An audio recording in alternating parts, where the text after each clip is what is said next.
Le couloir du service de chirurgie cardiaque sentait l'antiseptique et le café froid. Les néons diffusaient cette lumière blafarde caractéristique des hôpitaux, celle qui efface les ombres et fait ressembler tout le monde à des fantômes. Mathias Lebrun traversait ce corridor familier avec la démarche mesurée d'un homme qui avait passé 15 années de sa vie entre ces murs. 42 ans, 1,82 m, les cheveux poivre et sel parfaitement coupés, le visage aux traits réguliers marqué par la fatigue chronique des grands chirurgiens. Il portait encore sa blouse blanche immaculée, son stéthoscope autour du cou comme une médaille d'honneur. Dehors, Lyon scintillait sous les illuminations de Noël. La place Bellecour devait être bondée de touristes admirant la grande roue et le marché de Noël. Les quais de Saône étaient probablement décorés de guirlandes lumineuses se reflétant dans l'eau noire du fleuve. Mais ici, dans cet hôpital, Noël n'existait pas vraiment. Il y avait seulement des gardes réduites, des couloirs plus silencieux et cette tension particulière des services qui tournent en sous-effectif pendant que le reste du monde fait la fête. Mathias consultait son téléphone en marchant. 3 messages d'Élise, sa femme. Le premier: « Tu rentres à quelle heure ? Mes parents arrivent à 20h30. » Le deuxième: « Mathias ?» Le troisième: « C'est typique, vraiment. » Il soupira et glissa l'appareil dans sa poche sans répondre. Élise ne comprenait pas. Elle ne comprenait plus depuis longtemps. Pour elle, être médecin était un métier prestigieux avec des horaires de bureau. Elle oubliait que les cœurs malades ne respectaient pas les calendriers. Docteur Lebrun. La voix de Claire Moreau, l'infirmière en chef, résonna dans le couloir. Elle arrivait en courant, ses baskets blanches grinçant sur le linoléum. Claire avait 38 ans, un visage rond et maternel, des yeux noisettes toujours inquiets. Elle travaillait aux côtés de Mathias depuis 8 ans et avait développé cette capacité rare de lire ses expressions avant même qu'il ne parle. « Quoi ?» demanda Mathias, stoppant net. « Urgence, rez-de-chaussée, une enfant, 9 ans, malformation cardiaque sévère. » L'interne de garde a fait un ECG et appelé le cardiologue de permanence, mais Renaud est coincé dans les embouteillages sur l'A6. Il en a pour minimum 45 minutes. Mathias sentit son estomac se nouer. Une malformation cardiaque chez une enfant de 9 ans, c'était rarement anodin. Quel type de malformation ? Communication interventriculaire complexe avec sténose pulmonaire associée. L'enfant est cyanosé, dyspnéique. Saturation à 82%. Mathias était déjà en mouvement. « On descend !» Ils prirent l'escalier plutôt que l'ascenseur. Plus rapide, moins de risque de tomber sur un administratif qui lui demanderait pourquoi il prenait une urgence alors qu'il n'était pas de garde. En dévalant les marches, Mathias sentit cette vieille adrénaline familière envahir son système. C'était pour ces moments qu'il était devenu médecin. Pas pour les réunions administratives interminables, pas pour les conflits avec la direction sur les budgets, pas pour justifier chaque acte médical devant des comptables. Pour ces moments où il pouvait faire la différence entre la vie et la mort. Le service des urgences ressemblait à un champ de bataille organisé, des brancards alignés, des patients qui toussaient, gémissaient, attendaient. Une vieille femme serrait contre elle un sac à main usé. Un jeune homme avec une entaille au front fixait le vide. Une famille nombreuse discutait en arabe à voix basse. L'odeur était différente ici. Sueur, désinfectant, anxiété. L'interne de garde, Thomas Briand, 28 ans, visage de gamin malgré sa barbe de 3 jours, les attendait devant le box 7. « Docteur Lebrun, merci d'être venu. La situation se dégrade. » Mathias écarta le rideau vert et son monde bascula. Dans le box se trouvaient 2 personnes. Une enfant allongée sur le lit, reliée à des moniteurs qui bipaient régulièrement, le visage pâle avec cette teinte bleutée autour des lèvres caractéristique de la cyanose. Et une femme debout à côté d'elle, une main agrippant celle de la petite, l'autre main crispée sur son propre manteau élimé. La femme était mince, presque fragile, avec de longs cheveux châtains tirés en queue de cheval négligée.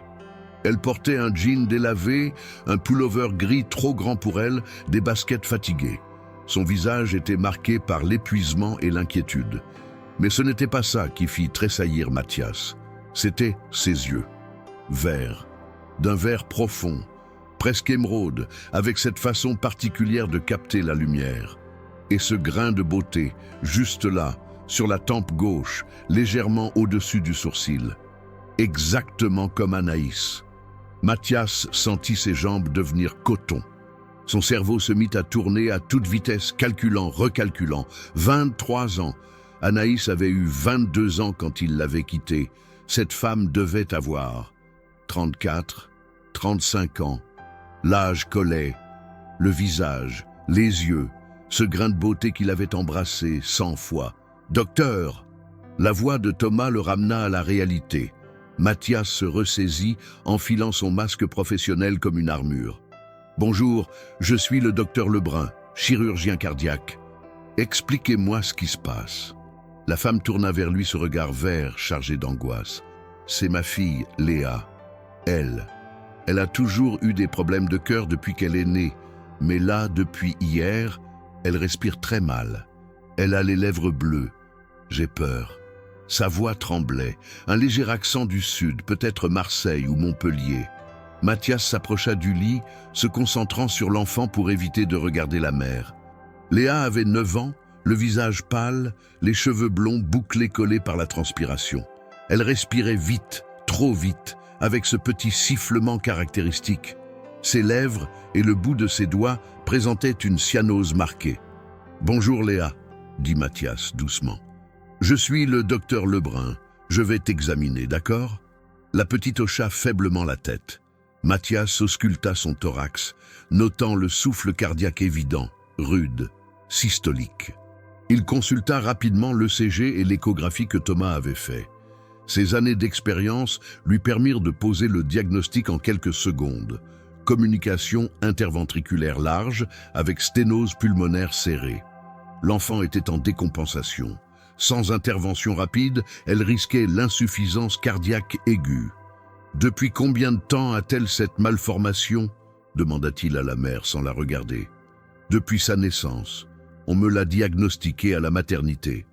Elle a été suivie à Montpellier pendant des années, mais... » La femme s'interrompit. Mathias leva enfin les yeux vers elle. « Mais on a déménagé à Lyon il y a 6 mois. Nouveau départ. J'ai perdu mon travail là-bas. Je cherchais mieux ici. » Sa voix se brisa légèrement. « J'ai essayé de prendre rendez-vous pour un suivi cardiologique, mais les délais sont longs. Et je n'ai pas... » Elle n'acheva pas. Mathias comprit. Pas de couverture complète, pas d'argent, pas de réseau. Une mère seule avec une enfant malade, perdue dans une nouvelle ville. « Comment vous appelez-vous » La question sortit avant qu'il ne puisse la retenir. « Camille. Camille Dernier. » Le nom explosa dans son crâne comme une grenade. Dernier. Le nom de jeune fille d'Anaïs. Anaïs Dernier. Cette femme debout devant lui, avec les yeux d'Anaïs, le grain de beauté d'Anaïs, le nom d'Anaïs. C'était sa fille qu'il avait abandonnée 23 ans plus tôt. La fille qu'il n'avait jamais rencontrée, jamais cherchée, qu'il avait tenté d'effacer de sa conscience comme on efface une erreur de jeunesse. Et cet enfant sur le lit, Léa, cette petite fille de 9 ans, au visage pâle et aux lèvres bleues. C'était sa petite fille. « Docteur ?» La voix de Claire le ramena encore une fois à l'instant présent. « Qu'est-ce qu'on fait ?» Mathias inspira profondément. Professionnalisme. Focus.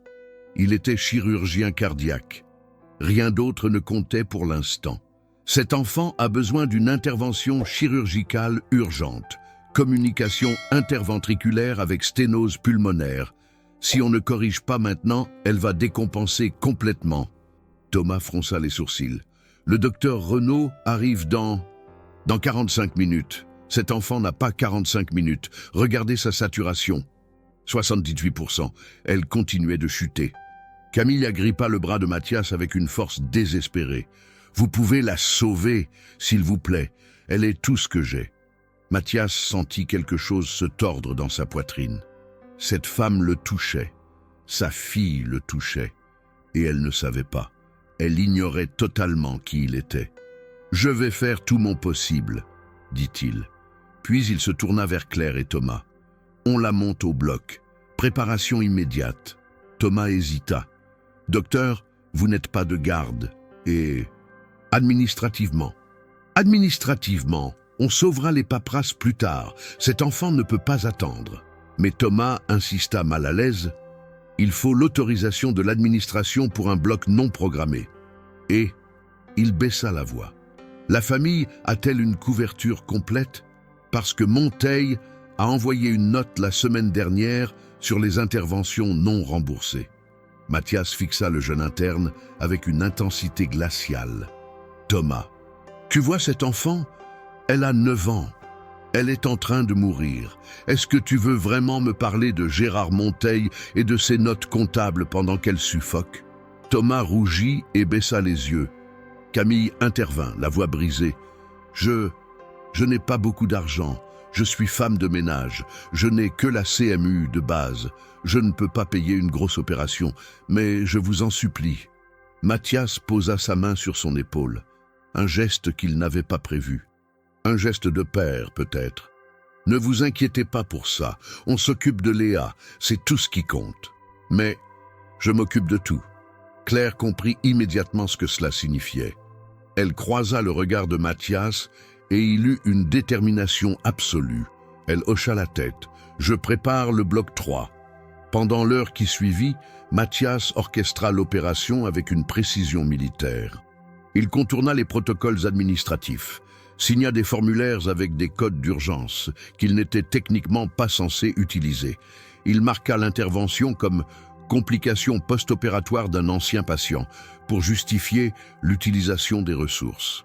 Il demanda à Claire de discrètement récupérer le matériel nécessaire sans passer par les circuits habituels de validation. Camille signa les autorisations médicales avec des mains tremblantes. « Merci », murmura-t-elle. « Merci infiniment. » Mathias ne répondit pas. Il ne pouvait pas. Parce que s'il ouvrait la bouche, il craignait de dire des choses qu'il ne pourrait jamais reprendre.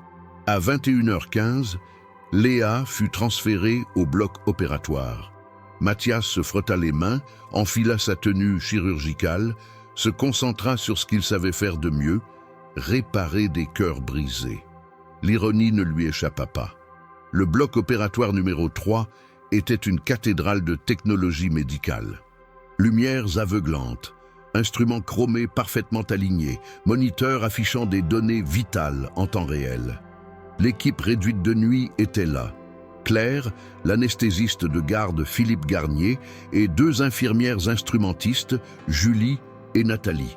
Philippe, la cinquantaine, bedonnant mais extrêmement compétent, fronça les sourcils en voyant Mathias. « Tu n'es pas censé être chez toi avec ta femme pour le réveillon familial. Change de sujet et endors-moi cette gamine proprement. » Philippe siffla doucement en regardant les constantes de Léa. « Joyeux bordel, civée large et sténose pulmonaire serrée, tu vas t'amuser. C'est pour ça qu'on me paie. » Sauf que personne ne le payait pour cette intervention. Mathias le savait. Il venait de franchir une ligne rouge et il le savait parfaitement. Léa fut installée sur la table, intubée, endormie. Son petit corps semblait minuscule sous les champs opératoires bleus. Mathias regarda ce visage d'enfant paisible et songea « C'est ma petite fille, le sang de mon sang, la fille de ma fille. » Mathias, Claire attendait, les instruments prêts. Il secoua la tête pour chasser ses pensées et se concentra. On y va. Bistouri. Ses mains ne tremblaient jamais en salle d'opération. C'était sa fierté, son talent, son identité. Pendant 3h40, Mathias Lebrun ne fut plus un homme rongé par la culpabilité et les secrets. Il fut uniquement un chirurgien au sommet de son art, réparant méticuleusement les défauts d'un cœur d'enfant. Il ouvrit le sternum avec précision, exposa le cœur minuscule qui battait faiblement. Il établit la circulation extracorporelle, stoppa temporairement ce petit cœur pour pouvoir travailler. Il referma la communication interventriculaire avec un patch de péricarde, élargit la voie pulmonaire sténosée, vérifia chaque suture, chaque millimètre. Claire observait avec admiration. Elle avait assisté à des dizaines d'opérations de Mathias, mais ce soir, il y avait quelque chose de différent.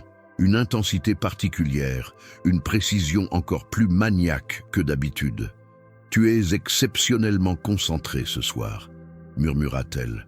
Mathias ne leva pas les yeux de son travail. « Cet enfant mérite le meilleur. Elle le mérite toute. Je sais. » Mais celle-ci était différente. Celle-ci portait son ADN. À 00h58, le cœur de Léa battit à nouveau de lui-même, régulier, fort, sain. Les moniteurs affichaient des constantes parfaites. Philippe sourit derrière son masque. « Joli travail, Mathias, vraiment joli. » Mathias referma le thorax, termina les sutures, supervisa le transfert en réanimation. Quand il retira enfin ses gants ensanglantés et son masque, il était 1h30 du matin, le 24 décembre, veille de Noël. Il retrouva Camille dans la salle d'attente du 3e étage. Elle s'était endormie sur une chaise en plastique inconfortable, recroquevillée dans son manteau élimé. À côté d'elle, un gobelet de café froid. Mathias s'arrêta à quelques mètres, la regardant dormir. C'était tellement étrange. Cette femme était sa fille. Il pouvait voir Anaïs dans chaque trait de son visage. Mais il n'avait aucun droit sur elle, aucune légitimité. Il était un étranger qui avait abandonné sa mère avant même sa naissance. Le bruit de ses pas la réveilla. Elle sursauta, se redressa brusquement, les yeux écarquillés. « Léa ?» L'opération s'est très bien passée. Elle est en réanimation. Son cœur fonctionne parfaitement. Elle va s'en sortir.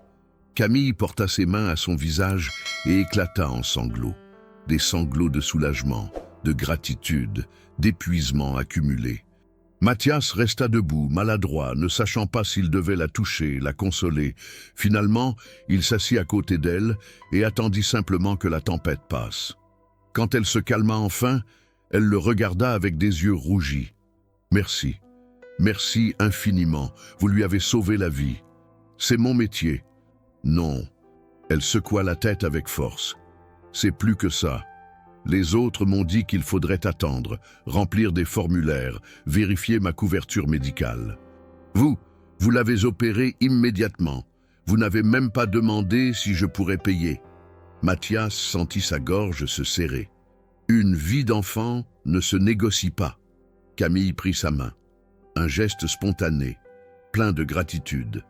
Mathias regarda cette main dans la sienne, la main de sa fille. « Je ne sais pas comment je vais pouvoir vous remercier, vraiment. Je n'ai pas grand-chose, mais vous n'avez rien à me rembourser. Mais l'hôpital va me facturer.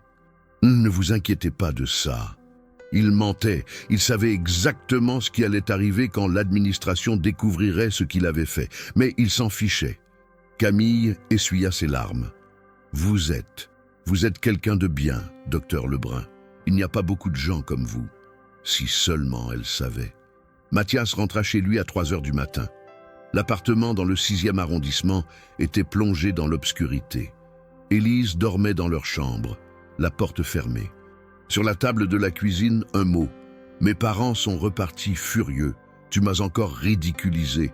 On en parlera demain. » Il froissa le papier et le jeta. Il n'avait pas l'énergie pour affronter ça maintenant.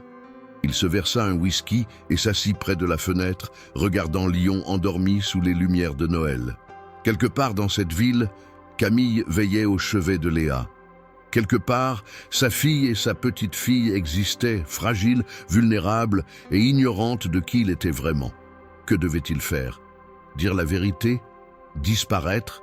Continuer à prétendre qu'il était juste un chirurgien compatissant? Il but son verre d'un trait. Le lendemain matin, à 9h précises, son téléphone sonna. C'était le secrétariat de la direction. « Docteur Lebrun, Monsieur Monteil souhaite vous voir immédiatement dans son bureau. » Mathias savait exactement ce que cela signifiait. Gérard Monteil était un homme sec, la cinquantaine, les cheveux gris impeccablement coiffés, des lunettes rectangulaires qui lui donnaient l'air perpétuellement désapprobateur. Son bureau au 4e étage était décoré avec un minimalisme austère, meubles Ikea fonctionnels, diplômes encadrés sur les murs, pas une seule photo personnelle. Quand Mathias entra, Monteil ne lui proposa pas de s'asseoir. Il se tenait debout derrière son bureau, une chemise cartonnée ouverte devant lui. Docteur Lebrun, j'ai reçu ce matin un rapport d'activité nocturne du bloc opératoire numéro 3. Sa voix était froide, clinique. Pouvez-vous m'expliquer pourquoi vous avez pratiqué une intervention lourde hier soir alors que vous n'étiez pas de garde? Une enfant était en détresse vitale. Le docteur Renaud était de permanence. Le docteur Renaud était bloqué dans les embouteillages. L'enfant n'avait pas le temps d'attendre. Monteil prit une feuille du dossier. Vous avez utilisé un code d'urgence post-opératoire pour justifier l'accès au bloc. Or, cette patiente, Léa Dernier, n'avait jamais été opérée dans cet établissement auparavant. Vous avez donc falsifié un formulaire. J'ai sauvé une vie. Vous avez enfreint les protocoles. Monteil retira ses lunettes et le fixa. Docteur Lebrun, vous êtes un excellent chirurgien. Personne ne remet en question vos compétences techniques, mais cet hôpital fonctionne avec des règles précises. Vous ne pouvez pas décider seul quelles interventions sont pratiquées, quand et pour qui. Mathias sentit la colère monter. Donc, vous auriez préféré que je laisse mourir une enfant de 9 ans pour respecter vos protocoles administratifs. Je préférerais que vous compreniez que nous avons ces protocoles pour des raisons légales et financières valables. Monteil referma le dossier sèchement. Cette famille n'a pas de couverture médicale adéquate. Cette intervention va coûter à l'hôpital entre 80 et 100 000 euros que nous ne récupérerons jamais. Savez-vous combien d'interventions remboursées nous devrons faire pour compenser cette perte? Je me fiche de vos comptes. Eh bien, vous devriez vous en soucier, parce que ces comptes déterminent si cet hôpital peut continuer à fonctionner et à sauver d'autres vies. Monteil remit ses lunettes. Vous êtes suspendu immédiatement, le temps qu'une enquête interne soit menée. Mathias encaissa le coup sans broncher. Très bien, ce n'est pas tout. Monteil ouvrit un tiroir et en sortit un autre document. J'ai contacté l'ordre des médecins ce matin. Ils ouvrent une procédure disciplinaire. Falsification de documents, contournement des protocoles, utilisation abusive de ressources hospitalières. Vous risquez une radiation. Le monde sembla vaciller légèrement. Radiation, perte du droit d'exercer, fin de carrière. Vous êtes en train de détruire ma vie professionnelle parce que j'ai sauvé une enfant? Je fais respecter les règles qui permettent à cet établissement de fonctionner. Monteil croisa les bras. Vous pouvez partir maintenant. Vous recevrez une convocation officielle dans les prochains jours. Mathias quitta le bureau en claquant la porte. Les jours suivants furent un cauchemar bureaucratique. Mathias reçut 3 convocations, une de la direction de l'hôpital, une de l'ordre des médecins, une d'un avocat représentant l'administration. Les médias s'emparèrent de l'affaire. Un journaliste de Le Progrès publia un article intitulé « Chirurgien suspendu pour avoir sauvé une enfant, héroïsme ou irresponsabilité ». Les réseaux sociaux s'enflammèrent. Certains le défendaient comme un héros humaniste. D'autres le condamnaient comme un médecin irresponsable mettant en danger le système de santé. Élise explosa. « Tu es devenu fou ?» Elle arpentait leur salon, les bras croisés, le visage dur. « Tu as mis en péril ta carrière, notre réputation, notre confort financier pour une inconnue. C'était une enfant qui allait mourir. Il y a des milliers d'enfants qui meurent chaque jour dans le monde. Tu ne peux pas tous les sauver. » Sa voix monta dans les aigus. « Tu avais un devoir envers nous, Mathias, envers moi, envers notre vie, et tu l'as sacrifié pour... Pourquoi? Pour jouer les héros? Pour te sentir bien? Pour faire ce qui était juste ?» Élise le regarda avec un mélange de dégoût et d'incompréhension. « Je ne te reconnais plus, tu es devenu quelqu'un que je ne connais pas, quelqu'un qui ne pense qu'à lui-même et à son ego. C'est exactement l'inverse. » « Non. » Elle secoua la tête. « Si tu avais pensé à nous, tu aurais respecté les règles. Tu aurais laissé le médecin de garde gérer la situation. Mais non, il fallait que ce soit toi. Il fallait que tu sois le sauveur. » Mathias la fixa longuement. « Tu ne comprends vraiment rien. Alors explique-moi. » Il faillit tout lui dire. Tout. Anaïs, l'abandon, Camille, Léa. Mais les mots restèrent coincés dans sa gorge. Parce qu'expliquer cela signifiait admettre qui il était vraiment. Un lâche qui avait fui ses responsabilités 23 ans plus tôt et qui tentait pathétiquement de se racheter. Je ne peux pas. Alors nous n'avons plus rien à nous dire. Élise prit son manteau. Je vais chez ma sœur pour les fêtes. Quand je reviendrai, je veux que tu aies trouvé un appartement. C'est terminé, Mathias. Elle partit sans se retourner. Le silence qui suivit fut assourdissant. Le 28 décembre, Mathias reçut la notification officielle. Licenciement pour faute grave, avec effet immédiat. 15 ans de carrière effacés en une phrase administrative. Il lut le document 3 fois, assis dans son appartement désormais vide. Élise était revenue prendre ses affaires pendant qu'il était convoqué chez l'avocat. On frappa à la porte. Il ouvrit machinalement, s'attendant à un coursier ou un voisin. C'était Camille. Elle se tenait dans le couloir, mal à l'aise, tenant un petit sac en tissu. « Bonjour, docteur Lebrun, j'espère que je ne vous dérange pas. » Mathias resta figé, incapable de parler pendant quelques secondes. Finalement, il s'écarta. « Entrez. » Elle entra timidement, regardant autour d'elle. L'appartement était dans un état de chaos. Des cartons à moitié remplis, des meubles en désordre, une atmosphère de désastre personnel évident. « Vous déménagez ?»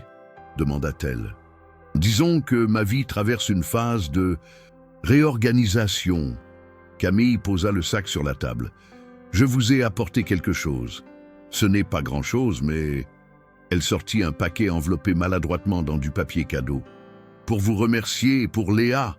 Mathias regarda le paquet sans le toucher. « Vous n'auriez pas dû. »« Si, vous avez sauvé ma fille.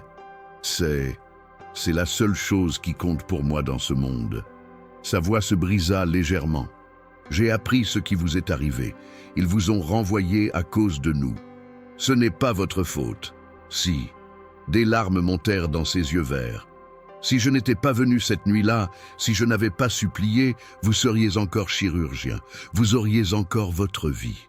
Ma vie ne valait pas grand-chose de toute façon. » Camille le regarda, surprise par l'amertume dans sa voix. « Comment vous pouvez dire ça? Vous êtes un chirurgien brillant. Vous sauvez des vies. Je répare des cœurs brisés, mais je suis incapable de réparer le mien. » Un silence étrange s'installa. Camille s'assit lentement sur le canapé. Que s'est-il passé, si ce n'est pas trop indiscret? Mathias hésita. Puis, sans vraiment savoir pourquoi, il se mit à parler. Peut-être parce qu'il avait besoin de parler. Peut-être parce qu'elle était sa fille et qu'une partie de lui voulait désespérément qu'elle sache. « Ma femme m'a quitté.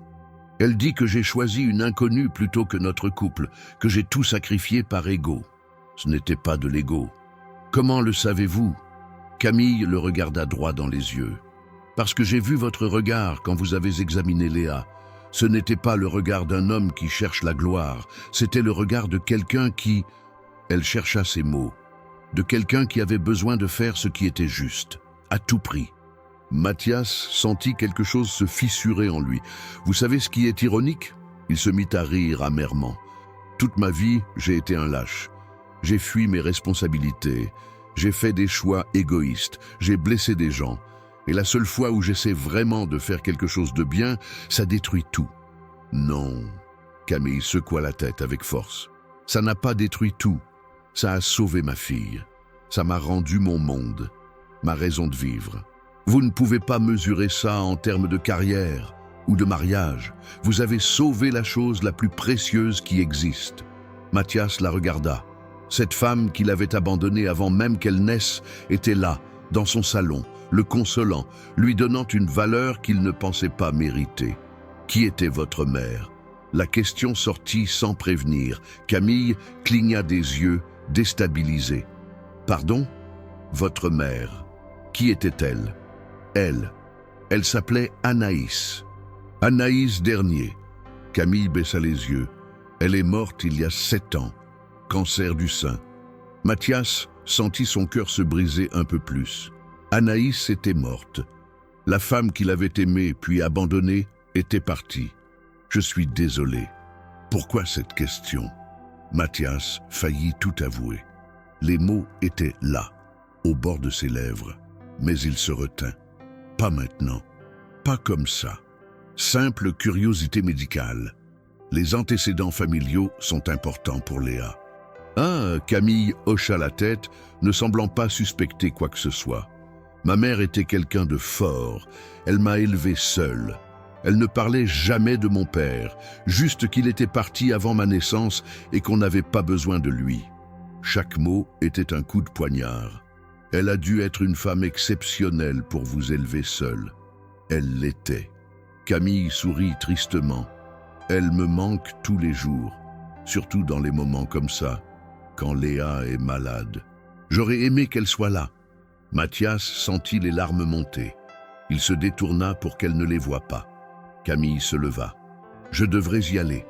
Léa sort de réanimation demain et je veux être là. Mais merci, docteur Lebrun. Merci pour tout. Vraiment. Prenez soin d'elle. Toujours. Elle hésita à la porte. Et prenez soin de vous aussi. Vous méritez d'être heureux. N'en doutez jamais. Elle partit. Mathias resta longtemps debout dans son salon vide, fixant le paquet qu'elle avait laissé. Finalement, il l'ouvrit. À l'intérieur, une écharpe tricotée main de couleur bordeaux avec un petit mot « Pour que vous ayez chaud cet hiver. Merci de nous avoir réchauffé le cœur. Camille et Léa. » Mathias s'effondra sur le canapé et pleura pour la première fois depuis des années. Fin du chapitre 1. Tapé. Pour le chapitre 2. Conflit central plus climax. 06.33. Mathias se réveilla dans son nouvel appartement du 7e arrondissement. Un 2 pièces sombre au 3e étage d'un immeuble des années 1970 avec vue sur un parking et une boulangerie fermée. Rien à voir avec l'appartement lumineux du 6e qu'il avait partagé avec Élise pendant 8 ans. Les murs ici étaient jaunes, tachés par l'humidité. Le chauffage fonctionnait mal. Le parquet grinçait à chaque pas. Il s'assit au bord du lit défait, la tête dans les mains. Dehors, Lyon se remettait lentement des fêtes. Les décorations de Noël pendaient encore au balcon, fatiguées, comme si personne n'avait l'énergie de les retirer. Le ciel était d'un gris compact, typique de janvier dans la vallée du Rhône. Son téléphone vibra, un message de Claire Moreau. Réunion de solidarité des médecins ce soir, 18h au café Les Négociants. Toute l'équipe cardio sera là. On ne te laisse pas tomber. Mathias ne répondit pas. Il appréciait le geste, mais il savait que la solidarité de ses collègues ne changerait rien à la décision administrative. Gérard Monteil avait fait de lui un exemple. Le message était clair. Personne ne contourne les protocoles, même pour sauver une vie. Il enfila un jean et un pullover, se prépara un café insipide avec la vieille cafetière électrique qu'il avait récupérée lors du déménagement. En buvant, il regarda l'écharpe bordeaux que Camille lui avait offerte, posée sur le dossier d'une chaise. Il l'avait portée 2 fois déjà. Elle sentait encore légèrement la lessive bon marché et quelque chose d'autre, peut-être le parfum de Camille, sa fille. Il répétait ce mot dans sa tête depuis des jours. Ma fille, ma petite fille. Des mots qui auraient dû lui appartenir depuis 23 ans, mais qui sonnaient étrangers, presque interdits. On frappa à la porte. Mathias fronça les sourcils. Personne ne connaissait encore cette adresse, à part Élise qui lui avait fait suivre son courrier administratif via son avocat. Il ouvrit prudemment. Un homme se tenait dans le couloir. La quarantaine, costume sombre bien coupé, mallette en cuir, visage affable mais regard calculateur. Docteur Mathias Lebrun, qui êtes-vous? L'homme sourit et tendit une carte de visite. Maître Julien Vasseur, cabinet d'avocat, Vasseur & Associés. Je représente Madame Camille Dernier dans une affaire qui pourrait vous intéresser. Puis-je entrer? Le sang de Mathias se glaça. Une affaire? Rien de préoccupant, je vous assure. Au contraire. Mathias le laissa entrer méfiant. L'avocat s'assit sur le canapé défoncé, posa sa mallette sur ses genoux et croisa les jambes avec l'assurance d'un homme habitué aux négociations délicates. Docteur Lebrun, laissez-moi être direct. Ma cliente, Madame Dernier, est profondément troublée par ce qui vous est arrivé suite à l'intervention chirurgicale sur sa fille. Je lui ai déjà dit que ce n'était pas sa faute. Elle le sait, mais Elle souhaite néanmoins faire quelque chose. Vasseur ouvrit sa mallette et en sortit un dossier. Nous envisageons de poursuivre l'hôpital Édouard Herriot pour licenciement abusif et atteinte à la déontologie médicale. Nous estimons que votre renvoi constitue une violation flagrante de l'éthique médicale fondamentale. Sauver des vies. Mathias secoua la tête. Je ne veux pas de procès. Avec tout le respect que je vous dois, docteur, ce n'est pas seulement votre décision. Madame Dernier est déterminée à défendre votre honneur. Elle considère que vous avez été puni pour avoir fait preuve d'humanité. Et franchement, l'opinion publique est de son côté. Avez-vous vu les pétitions en ligne? Plus de 40 000 signatures demandant votre réintégration. Mathias n'avait rien vu. Il évitait Internet depuis une semaine. Vasseur continua. Voici ce que nous proposons. Un procès médiatique contre l'administration hospitalière. Vous comme témoin principal, Madame Dernier et sa fille comme symbole vivant de pourquoi les protocoles bureaucratiques ne peuvent pas primer sur l'urgence vitale. Nous visons non seulement votre réintégration, mais également des dommages et intérêts substantiels pour préjudice moral et professionnel. Non, docteur, j'ai dit non. Mathias se leva. Dites à Madame Dernier que j'apprécie l'intention, mais que je ne veux pas que Léa soit instrumentalisée dans un procès. Cet enfant a traversé suffisamment d'épreuves. Je refuse qu'elle devienne un pion médiatique. Vasseur le regarda longuement, puis rangea calmement ses documents. Très bien, mais réfléchissez-y. Il se leva et tendit une nouvelle carte. Mes coordonnées. Si vous changez d'avis, appelez-moi. Madame Dernier tient énormément à vous aider. Elle dit que vous lui avez tout donné. Elle veut vous rendre l'appareil. Après son départ, Mathias s'assit et fixa la carte de visite. Camille voulait l'aider. Sa fille, qu'il avait abandonnée avant même sa naissance, se battait pour lui. L'ironie était insoutenable. Le café était bondé. L'équipe de cardiologie au complet occupait la grande table du fond. Claire, Philippe, Thomas et une dizaine d'autres médecins, infirmières, internes. L'ambiance était chaleureuse, mais teintée de colère contenue. Des bouteilles de bière et de vin couvraient la table. Claire avait commandé des planches de charcuterie et de fromage. Quand Mathias entra, tout le monde se leva et applaudit. Il fut surpris par ce geste, presque gêné. « Arrêtez ça !»« Non !» Claire s'approcha et le serra dans ses bras. « Tu as fait ce qu'il fallait. On est tous fiers de toi. » Philippe leva son verre. « À Mathias Lebrun, le seul chirurgien de cet hôpital qui a encore des couilles et un cœur. »« Philippe, ta vulgarité ?» murmura une infirmière en souriant. « Je suis bourré et en colère, alors je m'autorise la vulgarité. » Les rires fusèrent. Mathias s'assit, accepta une bière qu'il ne voulait pas vraiment, écouta ses collègues débattre avec passion sur l'injustice de la situation. Certains parlaient de démissionner en signe de protestation. D'autres évoquaient des actions syndicales.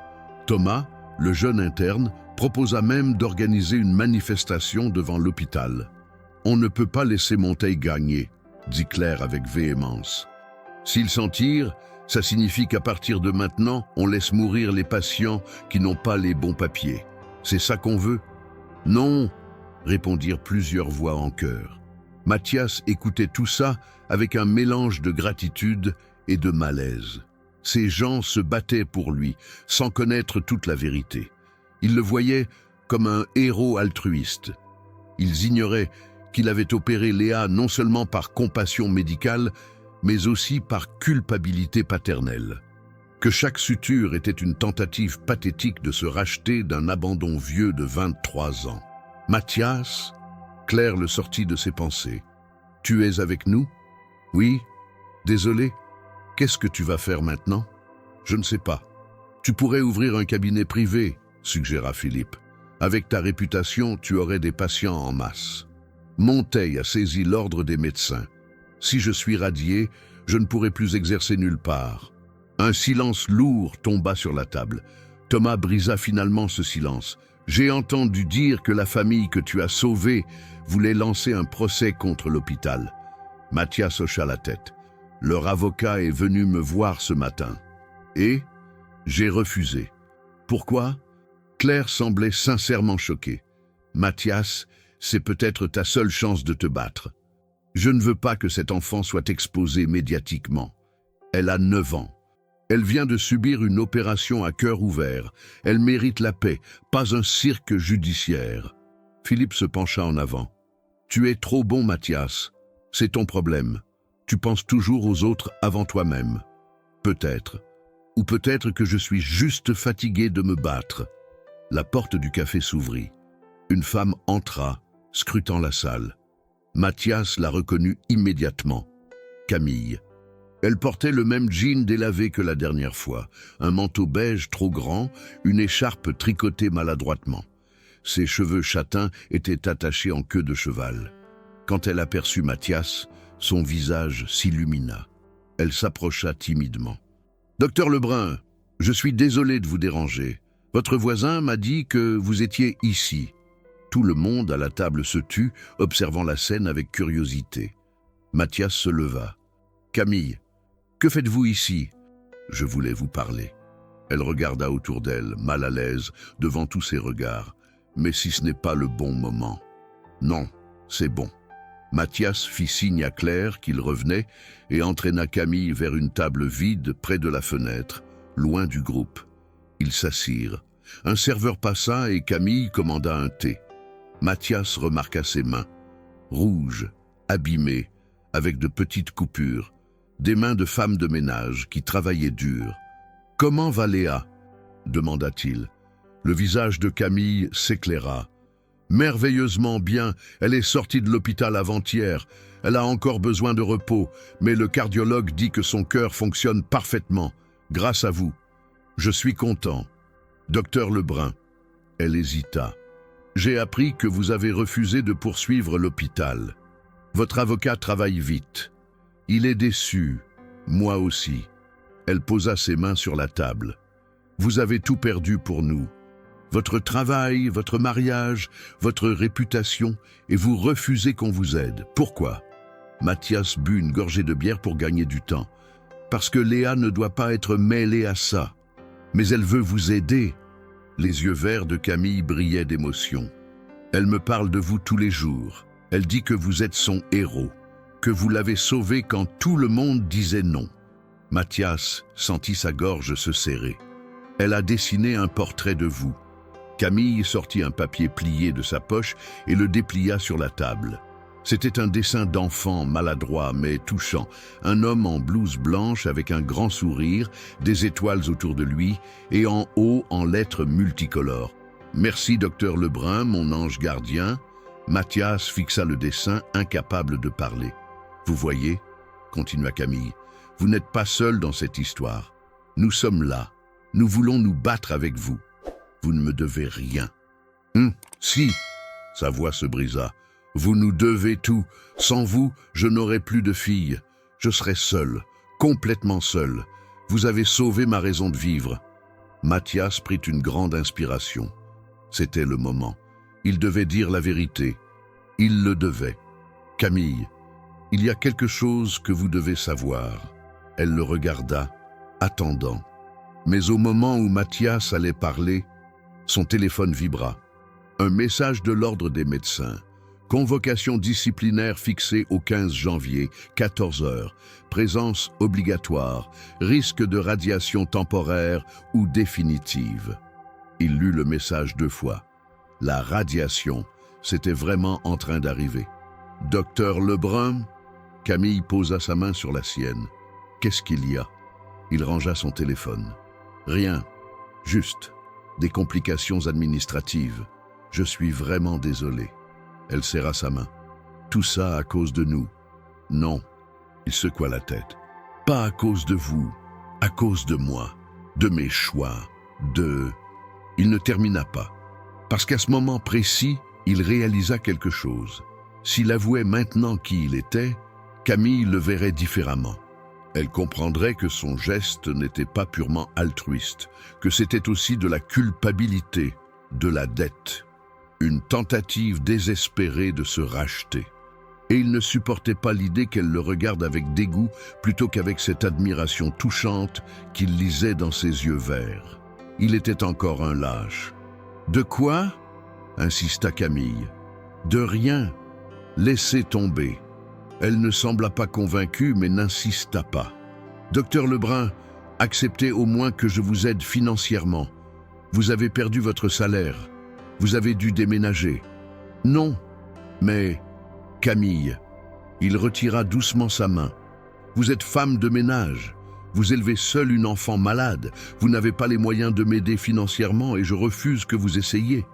Alors laissez-moi faire autre chose. » Elle cherchait désespérément.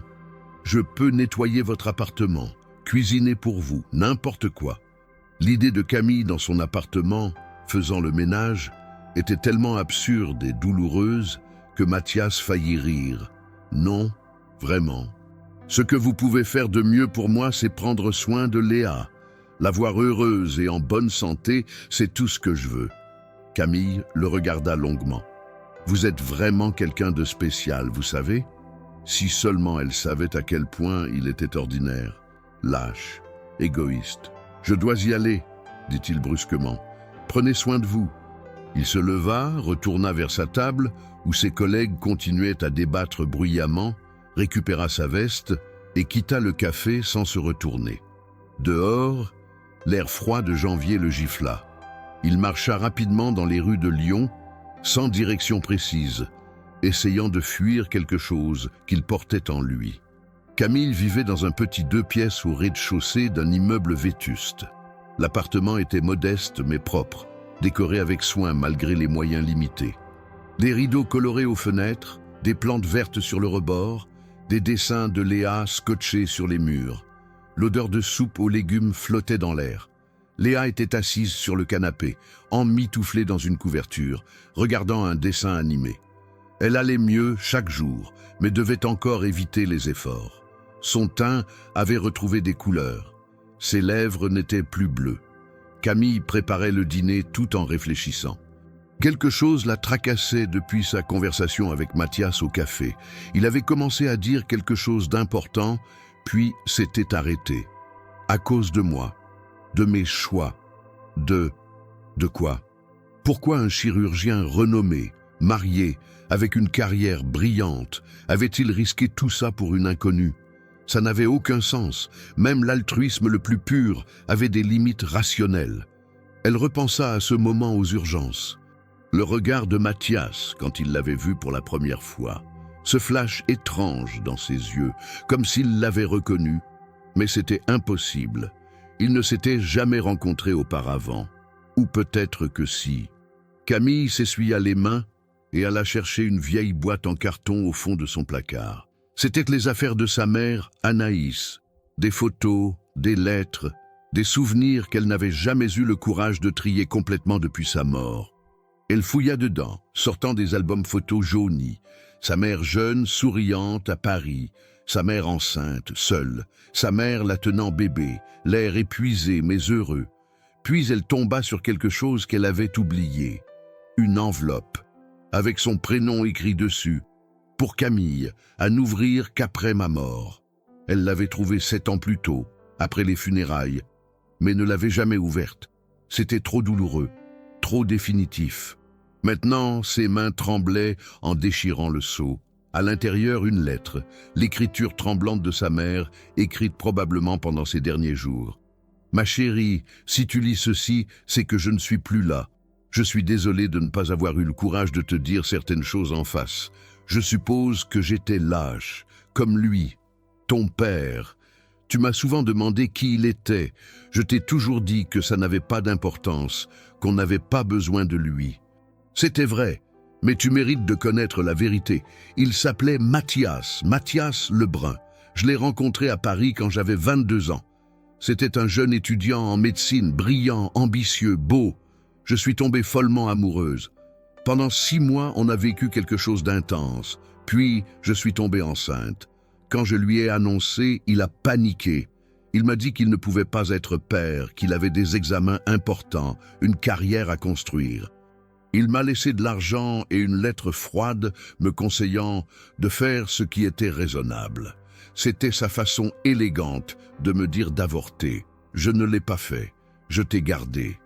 Et je ne l'ai jamais regretté. Tu es la meilleure chose qui me soit arrivée. Il n'a jamais cherché à nous revoir, jamais demandé de nouvelles. Pour lui, nous n'existions pas. Je te raconte ça non pas pour que tu le cherches, mais pour que tu comprennes quelque chose. Tu vaux 1000 fois mieux que lui. Tu es forte, courageuse, aimante, tout ce qu'il n'était pas. Je t'aime infiniment. Maman. Camille lâcha la lettre. Ses mains tremblaient violemment. Mathias Lebrun. Son père s'appelait Mathias Lebrun. Le médecin qui avait sauvé Léa s'appelait Mathias Lebrun. Coïncidence? Impossible. C'était le même homme. Forcément. Elle courut vers son ordinateur portable, ouvrit Google, tapa « Mathias Lebrun, chirurgien Lyon ». Des dizaines d'articles apparurent. Des photos. Un homme de 42 ans, né en 1982, études de médecine à Paris dans les années 2000. Tout correspondait. Son père, le salaud qui avait abandonné sa mère, l'homme qui les avait effacés de sa vie. Cet homme était le chirurgien qui avait sauvé Léa. Camille sentit un mélange violent de rage, de confusion, de trahison. Il savait, bien sûr qu'il savait, il l'avait reconnu. Ce regard aux urgences, cette détermination à opérer Léa coûte que coûte, ce n'était pas de l'altruisme, c'était de la culpabilité. Il essayait de se racheter. Mathias préparait un dîner frugal, pâtes, sauce tomate en bocal, quand on tambourina violemment à sa porte. Il ouvrit. Camille se tenait là, le visage décomposé, les yeux rouges, brandissant la lettre de sa mère. « C'était toi !» Sa voix tremblait de rage contenue. « Tu es mon père !» Mathias sentit le sol se dérober sous ses pieds. Camille. « Ne me mens pas !» Elle entra de force, le repoussant. « Tu savais. Depuis le début, tu savais qui j'étais. » Oui, il n'y avait plus de raison de mentir. Je savais. Le visage de Camille se tordit. Espèce de salaud, espèce de putain de salaud. Elle le frappa, un coup au visage, maladroit mais chargé de 23 ans de douleur. Mathias l'encaissa sans bouger. « Tu nous as abandonnés !» hurla-t-elle. « Ma mère a galéré toute sa vie à cause de toi. Elle a travaillé comme une chienne pour me nourrir, m'habiller, m'élever. Elle est morte, épuisée, usée jusqu'à l'os. Et toi, pendant ce temps, tu construisais ta belle carrière, ta belle vie. Je sais. Tu sais ?» Elle éclata en sanglots. « Si tu savais, pourquoi tu n'es jamais venu? Pourquoi tu ne nous as jamais cherchés? Parce que j'étais lâche. » Mathias sentit les larmes monter. Parce que j'avais peur. Parce que j'étais un gamin égoïste qui pensait qu'on pouvait effacer ses erreurs en les ignorant. Tu m'as effacé. Camille sanglotait. Tu m'as effacé de ta vie avant même que je naisse. Oui, et maintenant? Elle le fixa avec une haine pure. Maintenant, tu joues les héros? Tu sauves ma fille pour te racheter? Pour te donner bonne conscience? Non. Mathias secoua la tête. Enfin, pas seulement. Oui, j'ai opéré Léa parce que c'est ma petite fille. Parce que je vous ai reconnu. Parce que je voulais désespérément faire quelque chose de bien pour une fois dans ma putain de vie, mais aussi parce que c'était la bonne chose à faire. N'importe quel médecin digne de ce nom aurait dû la sauver. Mais tu as détruit ta vie pour ça? Pourquoi? Parce que je le devais.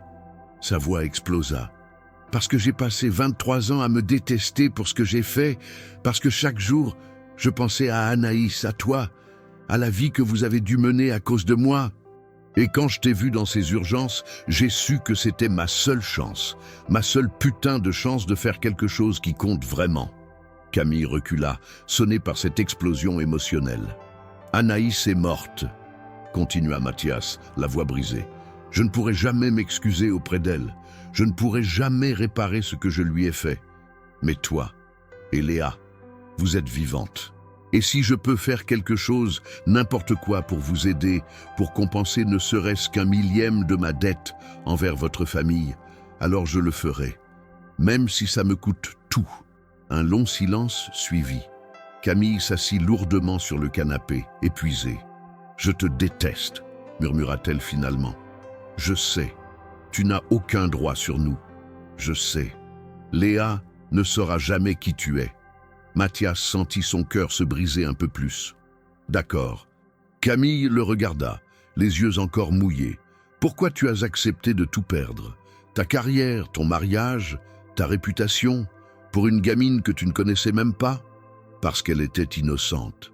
Mathias s'assit à côté d'elle, gardant une distance respectueuse. Léa n'a rien demandé. Elle ne méritait pas de payer pour mes erreurs. Toi non plus. Vous méritez toutes les deux une vie meilleure que celle que je vous ai imposée. Camille essuya ses larmes. Ma mère a passé sa vie à me dire que je n'avais pas besoin de toi, que les hommes qui abandonnent ne méritent aucune place dans nos vies. Elle avait raison. Mais maintenant tu es là. Sa voix était amère. Tu te pointes 23 ans trop tard en jouant les sauveurs. C'est grotesque. Oui, arrête de tout acquiescer.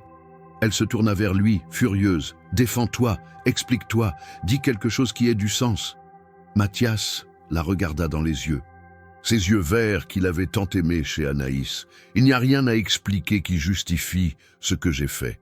J'étais jeune, effrayé, égoïste. Je pensais que ma carrière était plus importante qu'un enfant. Je me trompais, complètement. Et quand j'ai réalisé mon erreur, il était trop tard. Anaïs avait disparu. Je n'avais aucun moyen de vous retrouver. Alors je me suis enterré dans le travail, dans un mariage sans amour, dans une vie qui ressemblait à ce que j'avais voulu à 20 ans, mais qui ne me rendait pas heureux. Pauvre petite victime. Je ne cherche pas ta pitié. Alors quoi? Mon pardon? Non. Il secoua la tête. Ça, tu ne me le donneras jamais. Et je ne le mérite pas. Camille se leva, marcha jusqu'à la fenêtre, regarda la nuit tomber sur Lyon. Qu'est-ce que tu veux, alors?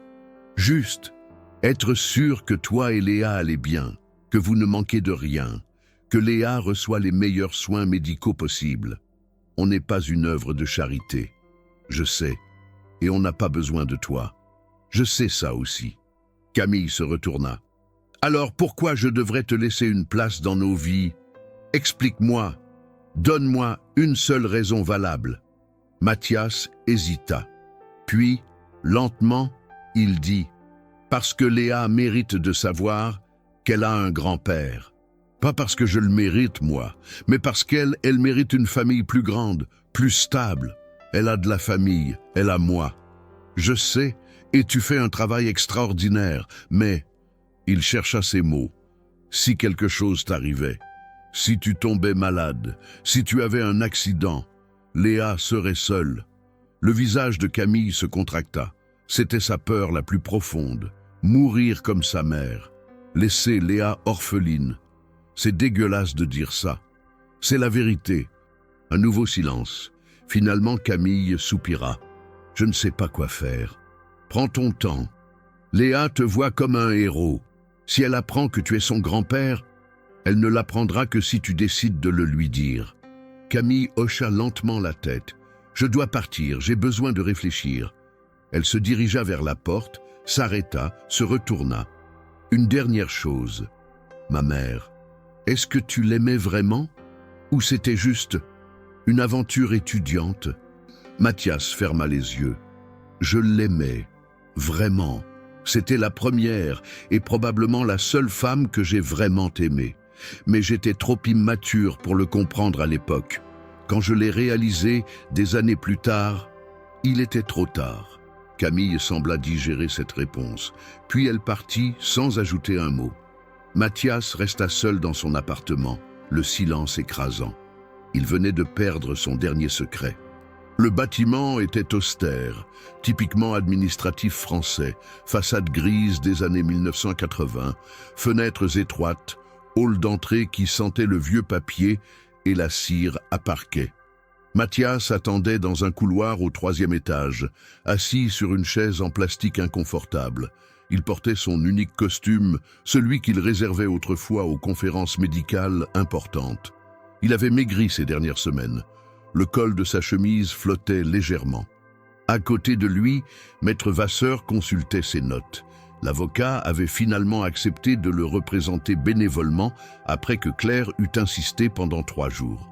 « Vous ne pouvez pas y aller seul, » avait-elle dit. « Monteil va venir avec toute une artillerie légale. » Une porte s'ouvrit. Une secrétaire apparut, la cinquantaine, chignon strict, lunettes sur le bout du nez. Le conseil disciplinaire va vous recevoir. Mathias se leva, les jambes flageolantes. Vasseur posa une main rassurante sur son épaule. Restez calme, répondez aux questions honnêtement, ne vous laissez pas provoquer. Ils entrèrent dans une salle de réunion sobre, une grande table ovale. 5 membres du conseil disciplinaire assis en face, 3 médecins seniors, un juriste et le président, le docteur Henri Beaumont, 70 ans, cheveux blancs, regard sévère derrière des lunettes cerclées d'or. De l'autre côté de la table, Gérard Monteil, accompagné de son propre avocat, un homme corpulent au visage rubicond. Le docteur Beaumont ouvrit la séance.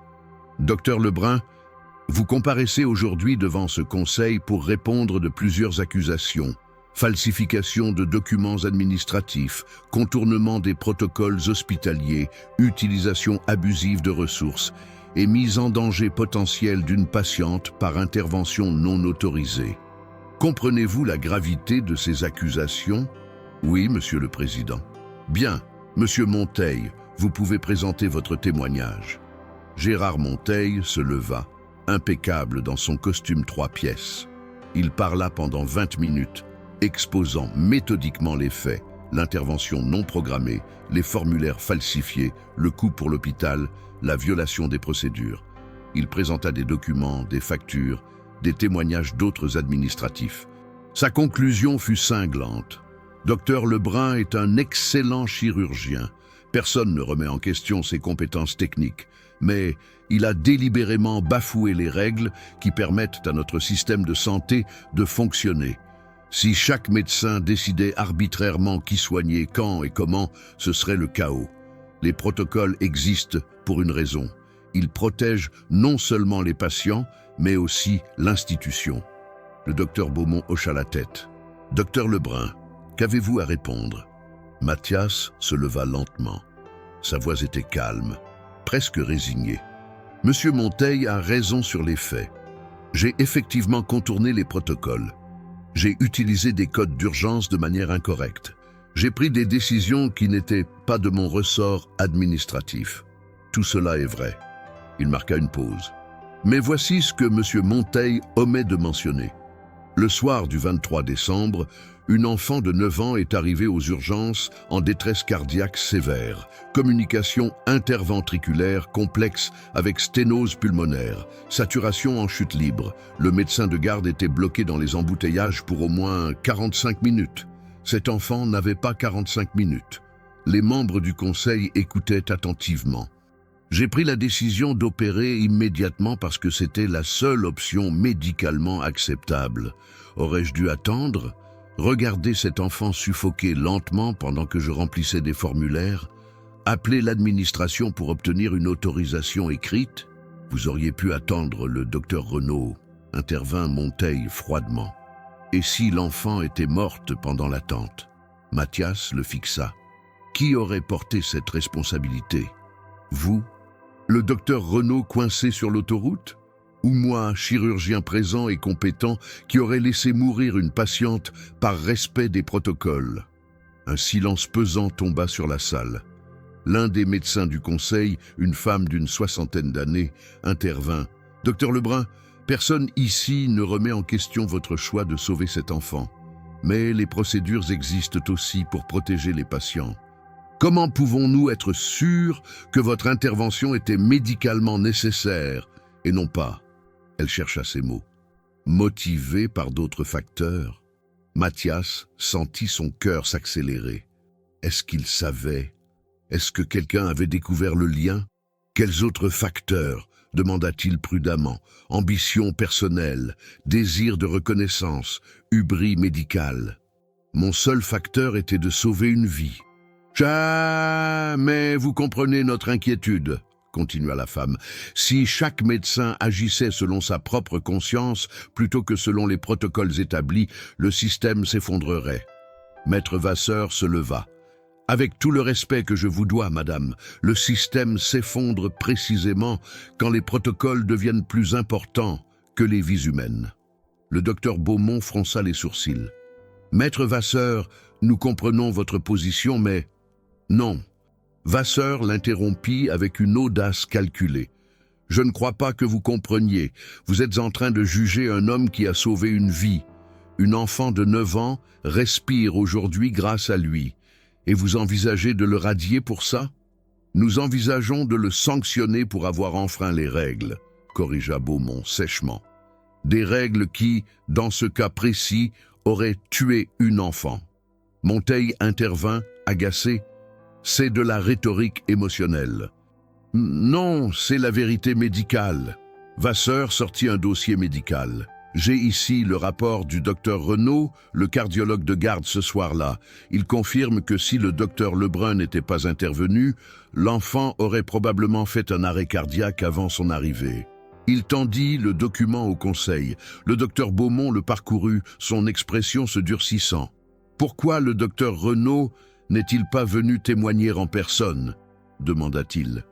Parce qu'il a été menacé par l'administration hospitalière de subir le même sort que le docteur Lebrun s'il le soutenait publiquement, répondit Vasseur. C'est un mensonge, explosa Monteil. Alors pourquoi votre hôpital a-t-il organisé une réunion disciplinaire avec tout le personnel de cardiologie le 29 décembre, où vous avez explicitement déclaré que toute solidarité avec le docteur Lebrun serait considérée comme une insubordination? Le visage de Monteil vira au rouge. Je n'ai jamais. Nous avons les témoignages. Vasseur posa un autre dossier sur la table, signé par 18 membres du personnel médical de l'hôpital Édouard Herriot. Tous confirment vos menaces. Le conseil échangea des regards inquiets. Le docteur Beaumont leva la main. Messieurs, calmez-vous. Il regarda Mathias. Docteur Lebrun, une dernière question. Si vous deviez refaire ce choix, le referiez-vous? Mathias n'hésita pas une seconde. Oui, sans aucun doute.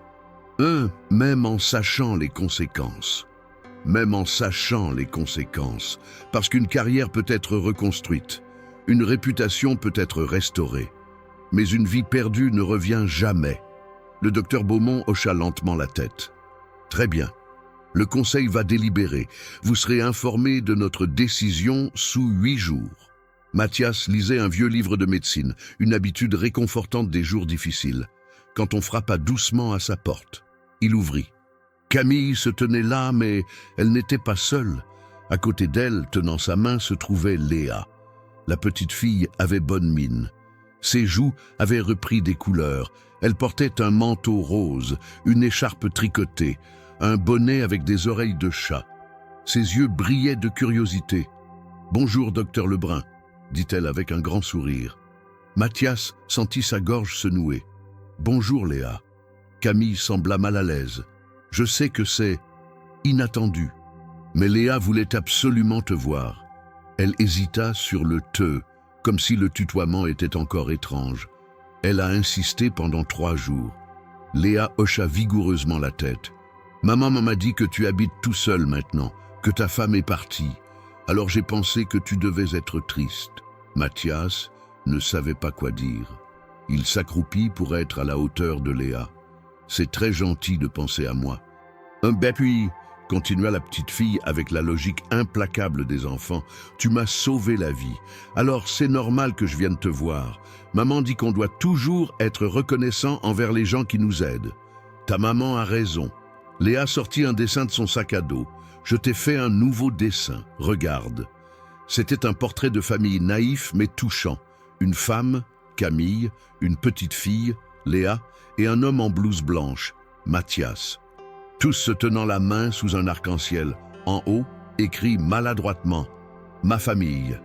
Mathias fixa le dessin, incapable de parler. Camille regardait ailleurs, visiblement émue aussi. « Tu aimes ?» demanda Léa anxieusement. « C'est le plus beau dessin que j'ai jamais vu. » Léa rayonna. « Tu peux le garder, je l'ai fait spécialement pour toi. »« Merci, je vais le mettre au mur. » Il les invita à entrer. L'appartement était toujours aussi triste, mais au moins propre. Mathias prépara du chocolat chaud pour Léa et du café pour Camille. Ils s'assirent tous les trois à la petite table de la cuisine. Léa bavardait joyeusement, racontant sa vie, son école qu'elle avait hâte de retrouver, ses amis qui lui manquaient, les devoirs qu'elle devait rattraper. Elle parlait de son cœur avec une maturité étonnante pour son âge. Le cardiologue dit que mon cœur fonctionne super bien maintenant, grâce à toi. Elle regarda Mathias avec une admiration pure. Tu es vraiment le meilleur docteur du monde. Mathias sentit les larmes monter. Je suis juste un docteur qui fait son travail. Non. Léa secoua la tête avec sérieux. Maman m'a raconté. Les autres docteurs voulaient attendre. Toi, tu as dit non. Tu m'as sauvé tout de suite. Camille posa sa tasse. Léa, va regarder un peu la télévision dans le salon. J'ai besoin de parler avec le docteur Lebrun. D'accord. Léa sauta de sa chaise et disparut dans la pièce voisine. Camille attendit d'être sûre que Léa ne pouvait pas entendre. Puis elle regarda Mathias. J'ai beaucoup réfléchi ces derniers jours. Moi aussi. Je te déteste toujours pour ce que tu as fait à ma mère. Sa voix était calme, mais ferme. Rien ne changera jamais ça. Je comprends. Mais elle hésita. Léa a le droit de connaître sa famille, toute sa famille, même la partie compliquée. Mathias retint son souffle. Je ne vais pas lui dire tout de suite qui tu es vraiment, continua Camille. Elle est trop jeune pour comprendre, mais je veux qu'elle apprenne à te connaître, qu'elle construise une relation avec toi, pas parce que tu le mérites, mais parce qu'elle le mérite. Mathias sentit quelque chose se briser et se reconstruire simultanément dans sa poitrine. Merci, ne me remercie pas. Camille le fixa durement. Si tu la déçois, si tu disparais, si tu la blesses d'une quelconque manière, je te jure que je te détruirai. Compris ? Compris ? Et il y a des règles. Elle sortit un papier de sa poche. Je les ai écrites. Mathias prit le papier. C'était une liste manuscrite. Règle 1. Pas de cadeaux coûteux. Je ne veux pas que Léa pense que l'argent remplace l'affection. 2. Tu ne prends aucune décision concernant son éducation ou sa santé sans me consulter d'abord. 3. Si elle te pose des questions sur qui tu es vraiment, tu me laisses répondre à ma façon, à mon rythme. 4. Tu ne parles jamais de ma mère devant elle sans ma permission. 5. Si je décide d'arrêter ces visites, tu respectes ma décision sans discuter. 6. Tu ne disparais pas. Si tu commences à faire partie de sa vie, tu restes. Définitivement. Mathias lut la liste 2 fois. Je suis d'accord avec tout. Bien. Camille replia le papier. Alors on essaye. Du salon, la voix de Léa retentit. Docteur Lebrun, tu peux venir voir? Il y a un documentaire sur les cœurs à la télé. Mathias regarda Camille. Elle hocha la tête. Il se leva et rejoignit Léa dans le salon. La petite fille était assise en tailleur devant la télévision, captivée par des images de chirurgie cardiaque. « Regarde !»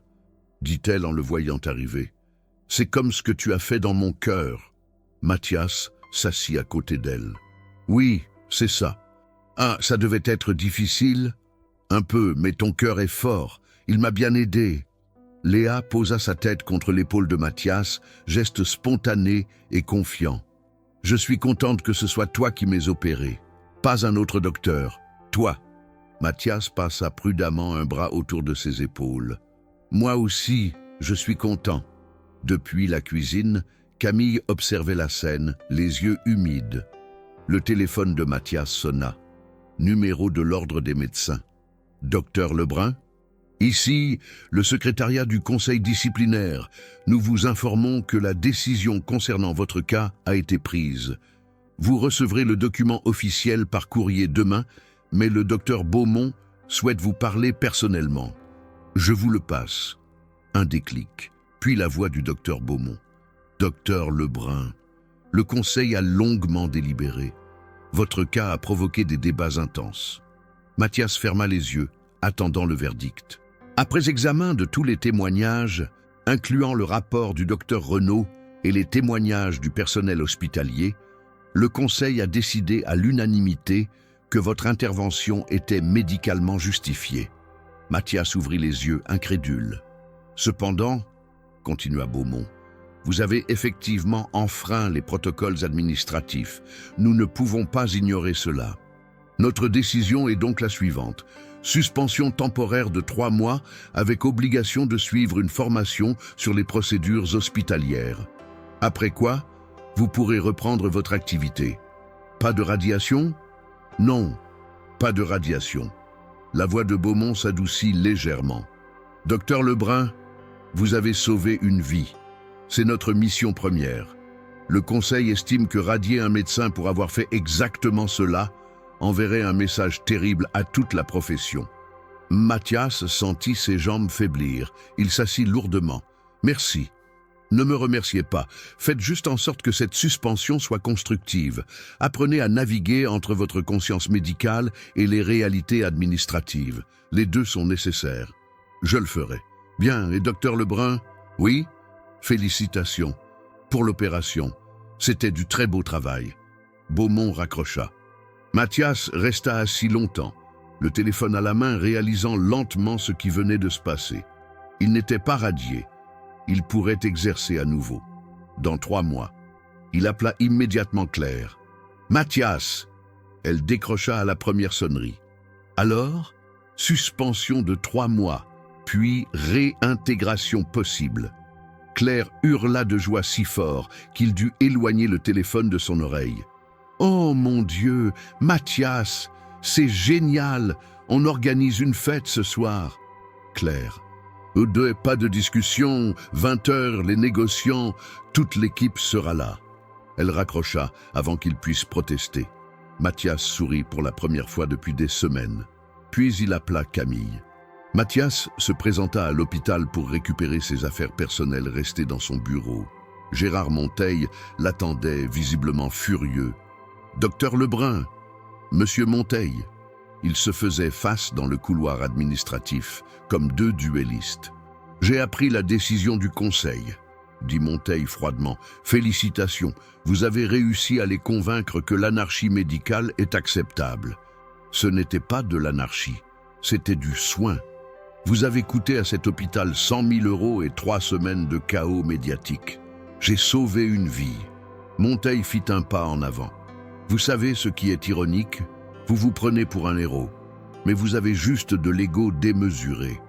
Vous pensez que les règles ne s'appliquent pas à vous parce que vous êtes un grand chirurgien. Et vous pensez que les règles sont plus importantes que les vies humaines. Je pense que sans règles, le système s'effondre. Et quand le système s'effondre, ce sont des milliers de vies qui sont en danger, pas juste une. » Mathias le fixa. « Vous savez ce qui est vraiment ironique, monsieur Monteil ? Quoi ? Vous dirigez un hôpital, un lieu censé guérir les gens. Mais vous avez oublié pourquoi il existe. Vous ne voyez que des chiffres, des budgets, des protocoles. Vous avez oublié qu'il y a des êtres humains derrière chaque dossier. Et vous ne voyez que vos propres émotions. Votre besoin de vous sentir important, utile. » Non, Mathias secoua la tête. « Je vois une petite fille de 9 ans qui respire aujourd'hui parce que quelqu'un a décidé que sa vie valait plus qu'une procédure administrative. » Monteil serra les mâchoires. « Vous ne reviendrez jamais travailler ici. Je m'y opposerai personnellement. » « Bien. » Mathias haussa les épaules. « Je n'ai aucune envie de travailler dans un établissement dirigé par quelqu'un qui a perdu de vue l'essence même de la médecine. » Il tourna les talons et partit. Monteil resta seul dans le couloir, les poings serrés. Mathias avait pris l'habitude de voir Léa 2 fois par semaine, le mercredi après-midi et le dimanche matin. Camille déposait sa fille chez lui, puis revenait la chercher quelques heures plus tard. Au début, c'était étrange, maladroit. Mathias ne savait pas comment se comporter avec une enfant. Mais Léa était facile. Elle bavardait sans arrêt, posait 1000 questions, riait facilement. Ce dimanche-là, ils étaient au parc de la Tête d'Or. Le froid de février était vif, mais le ciel était clair, d'un bleu profond. Léa courait devant, son manteau rose flottant derrière elle. Mathias la suivait, les mains dans les poches, souriant malgré lui. « Docteur Lebrun, regarde !» Elle montrait les canards sur le lac. « Je vois. On peut leur donner à manger. On n'a pas de pain. La prochaine fois, alors ? La prochaine fois, promis. » Ils s'assirent sur un banc. Léa balançait ses jambes, observant les gens qui passaient. Des familles, des couples, des joggeurs. « Docteur Lebrun ? Oui ? Pourquoi tu es toujours tout seul ?» La question le prit au dépourvu. « Comment ça ? Ben, tu n'as pas de femme, pas d'enfant. Tu habites tout seul dans un petit appartement. Elle le regarda avec ses grands yeux innocents. C'est triste. Mathias chercha ses mots. Parfois, les adultes font des choix qui les mènent à être seuls. Mais tu n'es pas vraiment seul. Tu as moi et maman maintenant. Il sentit sa gorge se serrer. C'est vrai. Maman dit que tu es quelqu'un de bien. Que tu as fait des erreurs avant, mais que tu essaies de devenir meilleur. Ta maman a dit ça? Léa hocha la tête. Elle parle de toi souvent. Au début, elle avait l'air en colère. Maintenant, elle a juste l'air triste. Triste? Ouais, comme quand elle parle de ma grand-mère. Cette tristesse-là. Mathias réalisa que Camille portait encore le deuil de sa mère. Et peut-être aussi le deuil du père qu'elle n'avait jamais eu. Léa, est-ce que tu es heureuse avec ta maman? Oh oui, maman est la meilleure. Elle sourit largement. Elle travaille beaucoup et elle est fatiguée souvent, mais elle m'aime très fort. J'en suis sûr. Et toi aussi tu m'aimes, hein? La question directe le figea. Léa le regardait avec cette franchise désarmante des enfants. « Oui, dit-il finalement, je t'aime beaucoup, Léa. »« Alors c'est bien. » Elle se leva. « Allez, on va voir les cerfs. » Elle repartit en courant. Mathias la suivit, le cœur plus léger qu'il ne l'avait été depuis des années. Camille avait invité Mathias à dîner. C'était la première fois. L'appartement était chaleureux, décoré simplement, mais avec goût. Des bougies sur la table. Une odeur de poulet rôti. Léa était déjà couchée dans sa chambre. Ils étaient seuls. « C'est bon, » dit Mathias en goûtant le plat. « Merci. » Camille sourit faiblement. « Ma mère m'a appris à cuisiner avec 3 fois rien. » Ils mangèrent en silence pendant quelques minutes. Puis Camille posa sa fourchette. « Je dois te dire quelque chose. » Mathias leva les yeux. « J'ai décidé que je vais dire la vérité à Léa, sur qui tu es. » Le cœur de Mathias bondit. « Quand? Pas tout de suite, dans quelques mois. Quand je sentirai qu'elle est prête. » Camille le regarda intensément. « Mais je voulais te prévenir, pour que tu te prépares. » « Comment? Comment tu vas lui expliquer? » « Je vais lui dire la vérité, que tu as abandonné sa grand-mère avant ma naissance, que tu n'as jamais cherché à nous connaître, mais aussi que tu as changé, que tu as risqué tout ce que tu avais pour la sauver, que tu essaies maintenant d'être présent. Elle va me détester, peut-être, au début. Camille but une gorgée de vin. Mais les enfants sont plus ouverts que les adultes. Si tu continues à être là, si tu montres que tu es sincère, elle comprendra. « Et toi ?» demanda Mathias. « Est-ce que tu me détestes toujours ?» Camille réfléchit longuement. « Non, plus vraiment. Pas comme avant. Qu'est-ce qui a changé? Je t'ai vu avec Léa. » Sa voix se fit douce. « La façon dont tu la regardes, dont tu l'écoutes, dont tu fais attention à chaque détail. Je vois que tu l'aimes vraiment. Je l'aime. Et ça compte. Ça ne répare pas le passé. Ça n'efface pas ce que tu as fait à ma mère. Mais ça compte. » Mathias sentit les larmes monter. « Je suis tellement désolé, Camille. Pour tout. Pour ta mère. Pour toi. Pour toutes ces années perdues. Je sais. » Elle essuya ses propres larmes. « Et je crois que tu es sincère. C'est pour ça que je te donne cette chance. Je ne te décevrai pas. Tu as intérêt. » Elle pointa son doigt vers lui. « Parce que si tu disparais maintenant, après que Léa se soit attachée à toi, je te jure que je ne disparaîtrai pas. » Il prit sa main à travers la table. « Je te le promets, sur ma vie, je serai là, pour Léa et pour toi si tu veux. » Camille regarda leurs mains jointes. « On verra. » Mathias retourna à l'hôpital. Pas à Édouard Herriot. Monteil avait tenu parole et bloqué sa réintégration. Mais l'hôpital Lyon-Sud l'avait contacté. Il cherchait un chirurgien cardiaque senior. Claire avait recommandé Mathias avec enthousiasme. Le chef de service, le docteur Françoise Mercier, une femme de 55 ans au regard vif, le reçut dans son bureau. « Docteur Lebrun, je connais votre histoire. Tout le monde la connaît. Je comprends si... » Laissez-moi finir. Elle sourit. Je pense que ce que vous avez fait était courageux, stupide administrativement, mais médicalement courageux. J'ai besoin de chirurgiens qui se souviennent pourquoi on fait ce métier. Mathias sentit un poids s'envoler. Vous commencez lundi. Bienvenue à Lyon Sud. Camille avait demandé à Mathias de les rejoindre, elle et Léa, au parc. Il y avait quelque chose dans sa voix au téléphone qui l'avait alerté. Aujourd'hui était le jour. Ils s'assirent tous les trois sur l'herbe, près du lac. Le printemps arrivait. Des jonquilles parsemaient les pelouses. Les arbres bourgeonnaient. Camille prit une grande inspiration. « Léa, il faut qu'on te parle de quelque chose d'important. » La petite fille leva les yeux de son dessin. « Quoi ? Tu sais que tu n'as jamais connu ton grand-père, le papa de maman. »« Oui, grand-mère m'a dit qu'il était parti avant que tu naisses. » »« C'est vrai. » Camille regarda Mathias, lui donnant la permission de continuer. Mathias s'éclaircit la voix. « Léa, ce grand-père dont parle ta maman, c'est moi. » Léa cligna des yeux, confuse. « Comment ça ?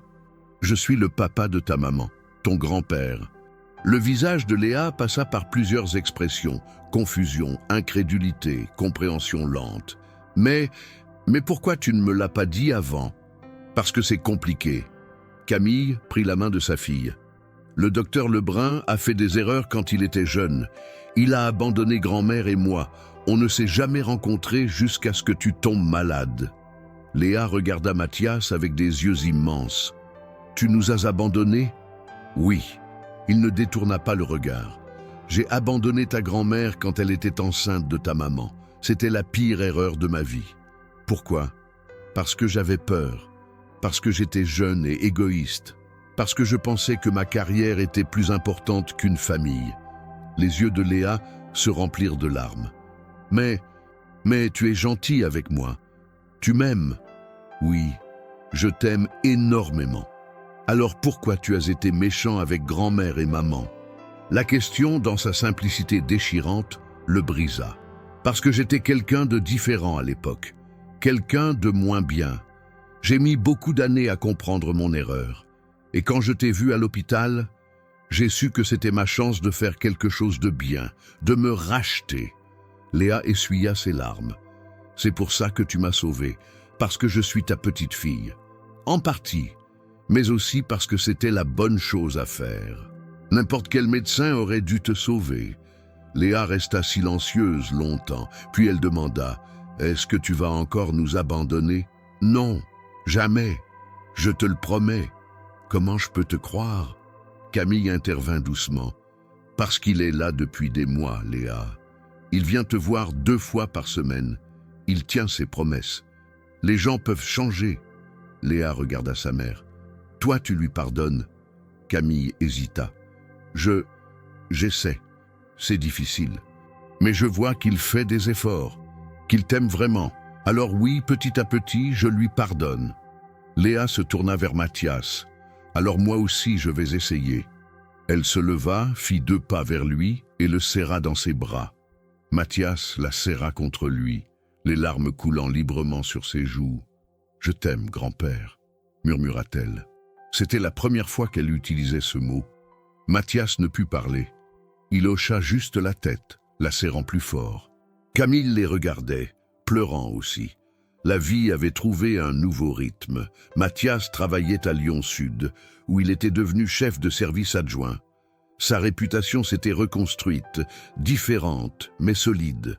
Les patients venaient spécifiquement pour lui, pas parce qu'il était le plus prestigieux, mais parce qu'il était celui qui prenait le temps, qui écoutait, qui voyait l'humain derrière le dossier médical. Il voyait Léa 3 fois par semaine maintenant, parfois 4. Elle l'appelait Papy Mathias. Elle lui racontait tout, l'école, ses amis, ses rêves. Elle voulait devenir médecin comme lui. Sa relation avec Camille s'était lentement transformée. Ils n'étaient pas amis, pas exactement. Mais il y avait une complicité parentale. Ils discutaient de l'éducation de Léa, de ses progrès scolaires, de sa santé. Parfois, ils prenaient un café ensemble pendant que Léa était à l'école. Un soir de décembre, Camille l'appela. « Tu es libre demain soir ?»« Ou pourquoi ?»« C'est l'anniversaire de la mort de ma mère. 7 ans, je vais au cimetière. Je me disais que, peut-être, tu voudrais venir. » Mathias fut surpris. « Tu es sûr ?»« Non, Mais je pense qu'elle aurait voulu que tu viennes, pour te pardonner ou te maudire, je ne sais pas. Mais je pense qu'elle aurait voulu te voir une dernière fois. Il faisait froid. Le ciel était gris, chargé de neige qui ne tombait pas encore. Mathias marchait aux côtés de Camille et Léa entre les tombes alignées. Ils s'arrêtèrent devant une pierre simple. Anaïs Dernier, 1980-2017. Mère aimante, femme courageuse. Camille déposa des fleurs. Léa fit de même. Mathias resta en retrait, ne sachant pas s'il avait le droit de s'approcher. « Vas-y », dit Camille doucement. Il s'avança, s'agenouilla devant la tombe, posa sa main sur la pierre froide. « Anaïs », murmura-t-il, « je suis désolé. Pour tout, pour t'avoir abandonné, pour avoir été lâche, pour ne pas avoir été là quand tu en avais besoin. » Les larmes coulaient librement. « Ta fille est extraordinaire. Tu as fait un travail incroyable. Elle est forte, courageuse, aimante, tout ce que tu étais. Et ta petite fille ?» Sa voix se brisa. « Ta petite fille est un miracle. Je veille sur elle maintenant. Je sais que ça ne répare rien, mais je te promets que je serai là, toujours. » Il resta longtemps agenouillé, pleurant silencieusement. Camille posa sa main sur son épaule. « Elle t'a pardonné, j'en suis sûr. » « Comment tu peux en être sûr ? Parce qu'elle t'aimait vraiment. Et les gens qui aiment vraiment savent pardonner. » Mathias se releva. Ils restèrent tous les trois devant la tombe, en silence, unis dans leur deuil et leur espoir. La neige commença enfin à tomber, doucement, comme une bénédiction. L'appartement de Camille était décoré pour Noël. Un petit sapin dans le coin, des guirlandes lumineuses, l'odeur de biscuits au four. Léa, maintenant 11 ans, aidait sa mère à préparer le dîner. Mathias arriva avec des cadeaux, pas extravagants. Il respectait toujours les règles de Camille, mais réfléchit. Un livre sur le cœur humain pour Léa qui dévorait tout ce qui concernait la médecine. Une écharpe pour Camille.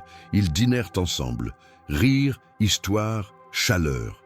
Après le repas, Léa s'endormit sur le canapé, épuisée par l'excitation. Camille la porta jusqu'à sa chambre.